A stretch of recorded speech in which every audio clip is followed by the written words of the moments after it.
Bismillahirrahmanirrahim. Assalamualaikum warahmatullahi wabarakatuh. Perkenalkan, nama saya Akmal Oktavian dengan NIM 1214020012.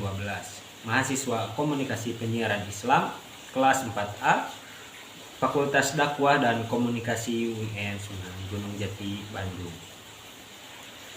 Sebagaimana tugas yang telah diberikan di mata kuliah retorika, yang mana tugas tersebut adalah sebagai tugas akhir dari ujian semester, yang tugasnya itu mereview buku tentang filsafat dan etika dakwah karya Dr. Haji Aang Ridwan MAG yang diterbitkan oleh Simbiosa Rekatama Media pada tahun 2022. Penulis yaitu Dr. Haji Aang Ridwan MAG ini lahir di Kota Garut, tepatnya di kaki Gunung Papandayan, Kampung Cilame, Desa Tambakbaya, Kecamatan Cisurupan, Kabupaten Garut. Beliau juga melaksanakan pendidikan SD dan juga SMA sampai SMA di Garut. Kemudian beliau juga melanjutkan ke jenjang yang lebih tinggi, yaitu S1, S2, dan S3 di UIN Sunan Gunung Jati, Bandung. Lalu beliau ditetapkan sebagai dosen tetap di Fakultas Dakwah dan Komunikasi setelah beliau mengabdi 8 tahun.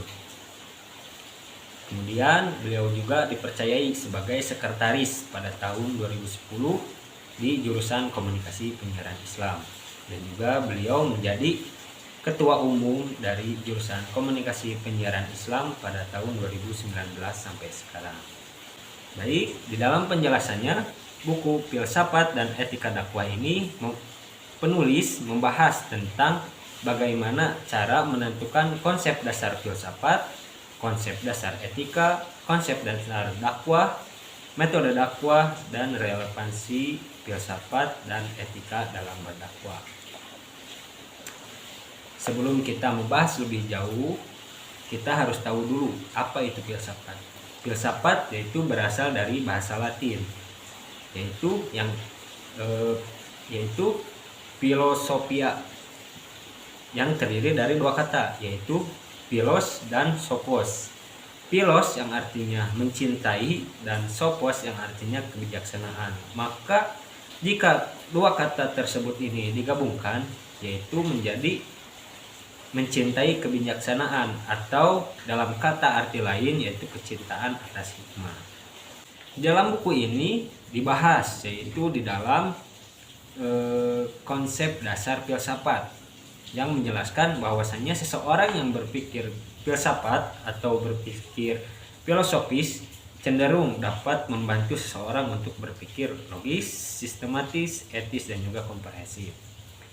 Selanjutnya di dalam buku ini juga dibahas tentang etika. Di dalam buku Filsafat dan Etika Dakwah ini dijelaskan juga bahwa etika merupakan filsafat moral atau ilmu yang membahas nilai dan norma yang ditetapkan di dalam moralitas.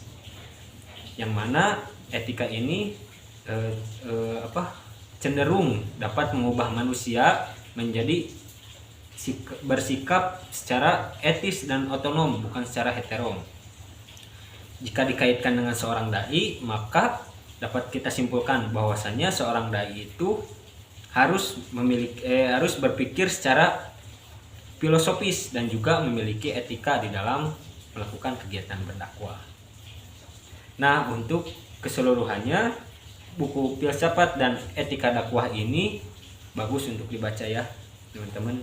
Karena buku ini di dalamnya itu penjelasannya itu mudah dimengerti dan juga dapat menambah pengetahuan serta wawasan untuk seorang dai yang ingin melakukan dakwah secara baik dan benar tentunya. Mungkin sekian dari saya. Terima kasih. Mohon maaf bila ada salah. Wassalamualaikum warahmatullahi wabarakatuh.